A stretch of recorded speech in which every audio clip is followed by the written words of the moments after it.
How are we with the Gorgas today? Have we had the cousin reunion moment? Well, it's very strange that she put it that way. Okay, so in this video, we'll be talking about the latest development with Kathy Wakile and Melissa Gorga. Right. Yeah, it sounds like there's some disagreement. Where did this start? Well, the background seems to be this charity event. Kathy and her husband Richie hosted it. Okay. And Melissa and Joe Gorga were apparently there too, but word is they didn't actually connect or say hello. Okay, so a bit awkward maybe. Could be. And then the very next day, Melissa apparently texted Kathy. What'd the text say? Something along the lines of being sad they missed each other at the event and suggesting they should, talk. And did they? Yes, Kathy agreed, and they went ahead and had that lunch. Gotcha. So the lunch did happen. It did. But here's the thing Kathy's pointing out. After this lunch took place, Melissa went on Jeff Lewis's radio show. Right. I heard about that appearance. And Kathy feels that Melissa on that show talked about reaching out to Kathy as if it was something she was planning to do, or like the idea just came up. Wait, so Melissa made it sound like the lunch hadn't happened yet. That seems to be Kathy's interpretation. That the way Melissa framed it misrepresented the timeline because they had already met. Okay, I see. So Kathy feels like the sequence of events was presented, let's say, out of order. Exactly. Making it seem like this idea for reconciliation was fresh off the radio show when the lunch had already been checked off the list, so to speak. And how did Kathy describe the actual lunch itself? She apparently said it was fine, which, doesn't exactly sound like a breakthrough moment. Fine can mean a lot of things, I guess. It can, and Kathy apparently didn't feel it went maybe the way Melissa might have hoped. And did Kathy suggest why Melissa might have wanted to meet or frame it that way? Well, she did speculate a bit. Kathy wondered aloud if Melissa's push for reconciliation might have been connected to finding potential storylines. Ah, for the show. For Real Housewives of New Jersey. That seems to be the implication. Kathy was pretty direct about it. What did she say? Her quote was, "I'm not a storyline. I am my own life." Wow. But there's another side to this too, right? Melissa's camp responded. Yes, a representative for Melissa did provide a statement. And what was their take?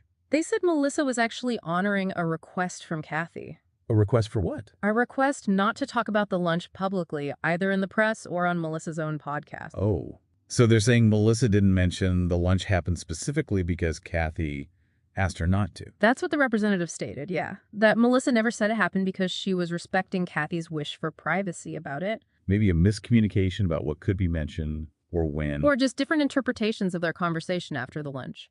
One person feels the timeline was misrepresented. The other feels they were respecting privacy.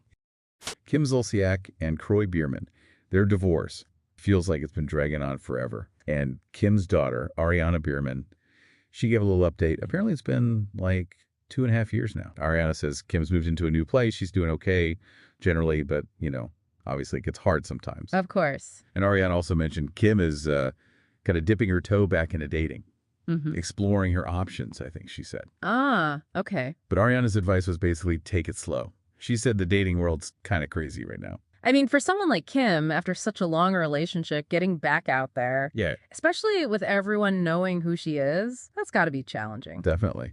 And speaking of Ariana, she's got her own show coming up, Next Gen NYC, with Riley Burris and Judy. The daughters. Exactly. And she's excited for people to see them as adults now, like not the little kids from Housewives. She even mentioned people are still shocked she's 23, asking why she's wearing a bikini. Yeah, that's a funny thing about reality TV, isn't it? People kind of freeze you in time, so this new show is a chance for them to show who they are now. Yeah, it sounds like it'll be about their friendships, because it's all new for Ariana. She also mentioned her co-star, Emma D. Spain, really encouraged her to move and do the show. So that connection was important, starting somewhere new. Absolutely. Fact that the only reason he went to rehab is because he looked in the back seat and he saw Cruz and he was yelling at me in front of Cruz and all that. And I was like, no, that's not true. And are you okay talking? You talk about in the other room, Cruz was in the other room, the chairs, the table. How bad did it get? Okay, so switching gears. The Valley. We're hearing more about Brittany Cartwright and Jax Taylor's separation. And Brittany's described some scary incidents after she filed, apparently related to Jax's reaction about her dating Julian Sensley. Brittany talked about one incident. Jax allegedly flipped a coffee table, hit her knee, and threw bar stools, broke her iPad, her phone, even their kids' food. Oh, wow. And she hinted at other stuff too, like punching holes in walls. Yeah. Yeah, it's concerning. And what really stood out was Brittany's story about why Jax went to rehab. She's saying his claim about seeing their son upset, that's not it. She says she called his sister, his publicist, manager, even the producer, Alex Baskin, basically saying she'd call the cops if he didn't get help. She thinks he only went because, like, his job was on the line. That's quite different. Right, and even though he's sober now, Brittany says his behavior is still all over the place, like ups and downs. 1 minute wanting to be best friends, the next minute raging, asking who she's talking to, even though they've been split for a year and a half. She actually called him a narcissist, said that even in rehab, they apparently told him his narcissism was untreatable. It just sounds like a really, really tough co-parenting situation. Yeah. Let's hop over to Jersey. Real Housewives of New Jersey. Melissa Gorga cleared something up about her daughter, Antonia. Okay. People were wondering if Antonia, she's 19 now, was asked to be on Next Gen NYC. Melissa says no, not yet anyway. Antonia's focused on college, University of Delaware, and she's happy there. Melissa said she wouldn't, like, forbid it, but she doesn't think Antonia would choose to do it right now. Sounds like school's the priority.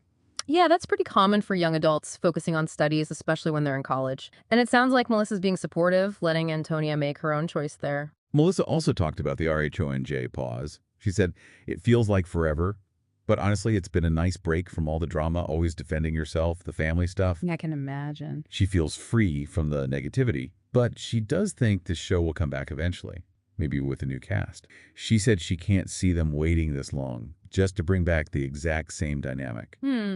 That's interesting. Yeah, a long break like that for a show that's been on so long, it often means they're looking to shake things up. New cast members, maybe even spin-offs. Ways to freshen up the franchise. And she did mention that. She acknowledged there have been talks about her maybe getting her own spinoff, something with a different spin. Uh-huh. Okay, switching coasts. Paige DeSorbo. She reacted to the news about her ex, Craig Conover, having a new girlfriend, Natalie Buffett. Paige just said she's so happy for him, and she also confirmed she is absolutely dating people. Mentioned Joe D'Amelio, but nothing serious yet. But the niceness kind of stopped there. She actually agreed with Kyle Cook, calling Craig a liar. And she brought up her breadwinner comment again, basically saying, why was that so crazy? She feels she works more. And she made it clear she broke up with him, not the other way around, like his victim story. Right. She's pushing back on his narrative. Definitely. She thought his claims at the Southern Charm reunion were funny, especially him saying she wanted a BravoCon wedding. She was like, do I look like the kind of person that has the phrase convention center in her wedding invitation? Okay, yeah, Paige definitely has a sharp way of putting things. Her being so direct, using humor, it's kind of her style, isn't it? She wants her side of the breakup story heard. Yeah, she also felt like he kind of played into those cheating rumors about her after they split, which she didn't like. Understandable. And while she admits she got some misogynistic hate, she thinks they both got slammed pretty equally by fans. She denied leading Craig on, insisted she really loved him, wanted to marry him, and says you can see that on Summer House. She mentioned feeling closest to Austin Kroll out of the Southern Charm guys because they have the same humor.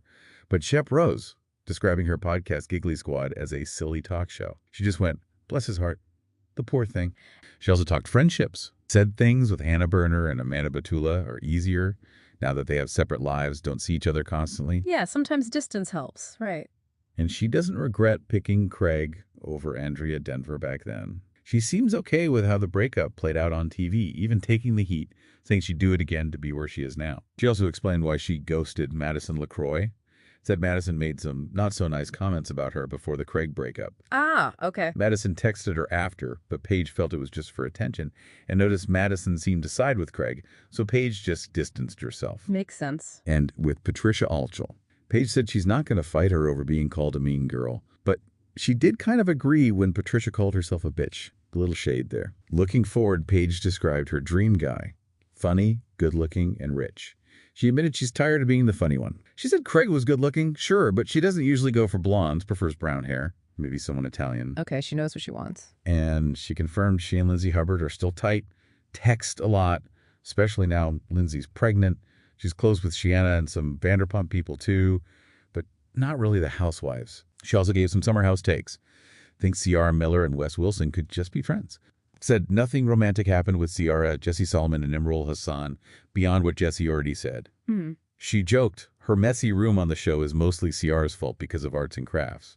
but Clarified Production does have cleaners after parties. Good to know. She thought Carl Radke and CR together would be, quote, aesthetically gorgeous, but like mentally, emotionally, no. And she loves Kyle Cook's DJing. Joked he could DJ her wedding. Okay, last few bits. Orange County. Shannon Beador. She said she's happy. Alexis, Bellino, and John Janssen aren't coming back for season 19. Past relationship was unhealthy. And when asked about John's tell-all interview, she just said, bye-bye. Sounds like she's totally done with that. Shannon also talked about Joel Kim Booster's comments about her on Love Hotel, admitted they heard, said he apologized, but they haven't talked since. She described the new RHOC season 19 as having unique and unpredictable drama. Said she gets involved in some silliness, and Gretchen Rossi's coming back. Shannon finds her so sweet, appreciates that Gretchen and Slade seem genuinely happy together after all this time, but she doesn't think Vicky Gunvalson is returning this season. Sounds like some shakeups. And Shannon reflected on her own stuff too. Marked the 1-year anniversary of her DUI arrest. Not as a sad thing, but a celebration of getting through it. Wow, okay. Said she's grateful nobody got hurt, feels it was a turning point, led to her being happy now, and she confirmed she did find love on Love Hotel. Said others did too. Oh, good for her. She felt ready to date again after a year focused on herself after the DUI and breakup. Apparently her daughters were horrified she went on the dating show. She joked it's her job to embarrass them. Found dating multiple guys at once awkward. Said she's more old school. Got closest to Luan de Lesseps during filming. Luan, okay. And she looked back at her marriage to David, saying maybe she tried to convince herself it was true love. Now she looks forward to feeling like a priority in her next relationship.